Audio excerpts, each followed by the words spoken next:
Hey folks, I'm Mike. Do you hate ads? I hate ads. You know what I like? Patreon.com/Inkdependence. It keeps this blog ad-free.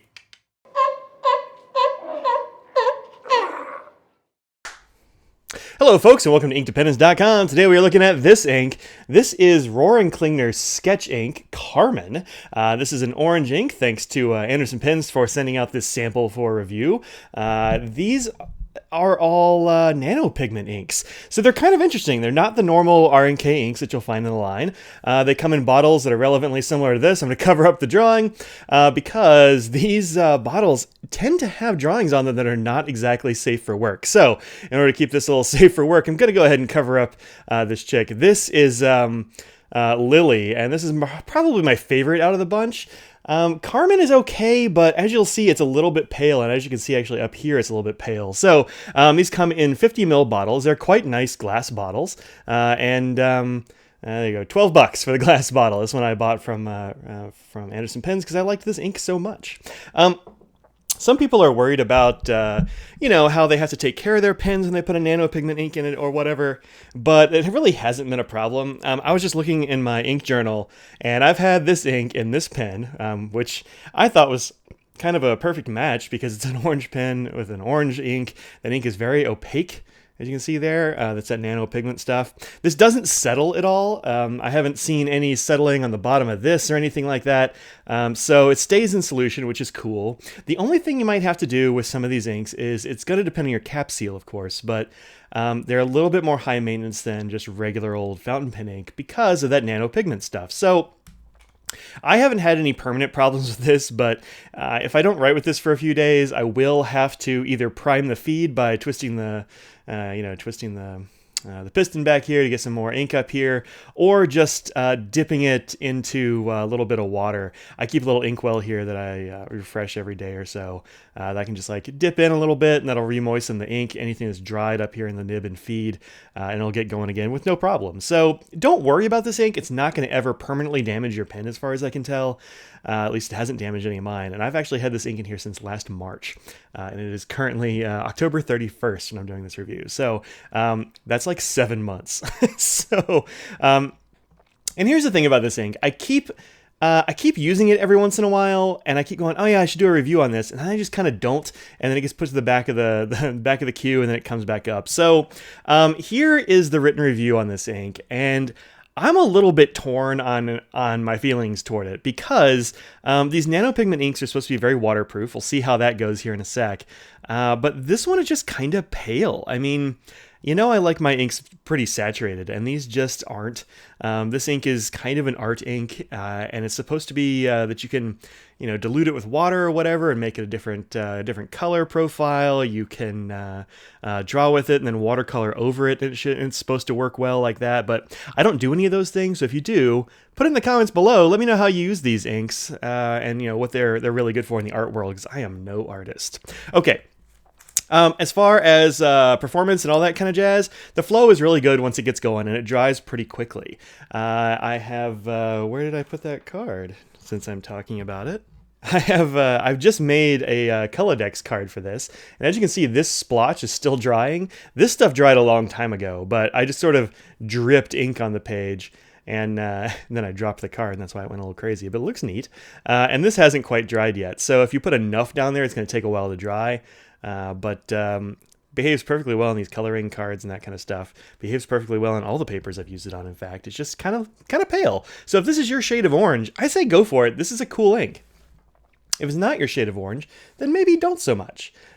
So as far as other kinds of performance, it does really well on the 20-pound paper. It's this line in the middle here. You can see it's between a couple more oranges. These are coming up very, very soon on the blog if I haven't posted them already by the time you get this done. And on the back, you can see it's got a few little dots that come through, but these nano-pigment inks generally tend to behave really well on bad paper. So you get a couple little dots where I started a line or something like that, but no big deals. No real feathers, no real spreading, just a little bit of bleed through and just a tiny bit at that. On other papers, they look totally fine. We'll do some paper comparisons here in just a little bit. Let's go ahead and do the water test on this one.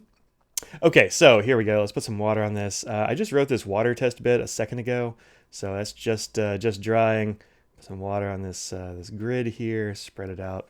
I'm not really expecting to see any movement here or any real pickup once I put the paper towel down, because this nano-pigment stuff is usually real nice at being permanent and water fast and light fast and all that kind of jazz. And as you can see, like, it doesn't look like it's moving at all. So go ahead and mop it up real quick. And yeah, it seems to have picked up nothing, and nothing has changed here really. Maybe it's just a tiny bit lighter here, but I mean, not really. So yeah, good job, Carmen. You are real water resistant. So that's pretty cool. If you're in the market for a water resistant ink, you can rely on these nano-pigments to do a really good job for you. All right, let's look at it on a couple of other papers and look at some ink comparisons on sample cards, and get out of here. Here it is in my Inky Fingers Currently Inked notebook. This is a wheat straw paper, and it behaves perfectly well on here. And there's no, bleeding, feathering, spreading, none of that jazz. You can see it on the other side, nothing there. And as you can see, yeah, March 16th is when I inked this guy up. So it's been in here for a while, and I've been kind of trying to hem and haw on this one. So there you go, there's that one. And then I just found out, as I was trying to put this stuff together for this ink review, that I never put it in my ink journal. So I'm going to go ahead and just do that live. I might speed it up here a little bit, but, basically going to be doing it live.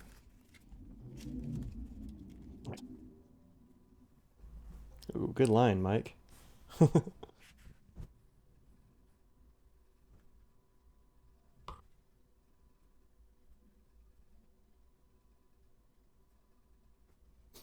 And this was inked on 316. All right, so there you go. There's an immediate writing sample on Tomoe River. And with the exception of some places where it's kind of gone down darker, it's like let out a little bit more ink. It's pretty dry, so look at that. A little bit of movement, but that's just seconds of being there, so I'm not too worried about that. And this is Tomoe River, so the fact that it dried at all is pretty good. All right, set this aside. Let's look at some ink samples. Oh, I forgot, chromatography. Let's do chromatography. There we go. There's the chromatography for this ink. It's kind of cool, right? Look at this cute little chromatography strip. I did see some movement here, but that's not shocking. The ink was still wet when I put it on here, and there actually is plenty down here, this baseline where I put it down. So yeah, nothing real shocking here, but you can definitely see this orange ink is just made of orange. So that's neat. It's just orange nanopigments. Pretty cool. A lot of other times you'll see an orange ink has other stuff in it. It'll have reds or like grays or some other stuff at the baseline, but not this one. All right. Where is the... Oh, it's right here. All right, so I'm just going to do this two at a time because I've still got some wet ink right here, and I don't want to mess that up. All right, so here's Carmen. This is on a Colodex card, and I tried to get oranges that were pretty close to it. I have several orange inks, of course, and so I'm going to show you the ones that I think are closest. So here is Irishizuku's Yuyaki, which is a fairly close match. It's a little bit more peachy, and I think a little bit more opaque when you actually use it in a pen than Carmen is. But there you go. It's pretty close. Much more expensive, the Yuyaki, though, than the Carmen. These sketch inks at $12 a bottle for 50 mils are a pretty good deal. Here it is next to Califolio Itzamna. I think I actually like Carmen better than Itzamna, although I haven't reviewed this one yet. It's kind of like it's in the same sort of pale range as Carmen is, and it tends to be a little bit dry, like the other Califolio inks I've tried. So there's that one. Here is Papier Plume's Sazerac, which a lot of people love. I think it's still a little bit pale for me, but I think it's a beautiful color, and it's in the same kind of range, although this one gets no water resistance, really, and this one has tons. So that might be your choosing point between Sazerac and Carmen. Here is Stipula Calemo's Saffron, which is, you don't see a lot of Stipula inks online for some reason, but Stipulas make cool inks, I think. You can check that out. I don't remember if I actually have used Saffron yet. I need to give that a shot. And then here's a Noodlers. It's on the slightly redder side of this orange. And this is Noodlers Golden Aspen, which is a really pretty ink, I think. I want to say this was done for I want to say this is like a special one. Oh yeah, Denver Pin Show 2017. There we go. So that was last year's Denver Pin Show. That's Noodlers Gold and Aspen. I'm pretty sure I reviewed that at the time, but this is a really nice looking orangey red ink. All right, so this has been Roaring Klingner's Carmen. You can check this out at Anderson Pens or your other favorite ink purveyors. You can get this in bottles and samples over there at Anderson Pens. The bottles, like I said, some of them are a little bit NSFW, but the one for Carmen doesn't look too bad. It's got a couple of nipples on it, but nothing too bad. This one has like full frontal nudity, which is weird, but you know, what are you going to do? So there you go. Check these out and let me know what you think in the comments below, and I will see y'all later. Peace out.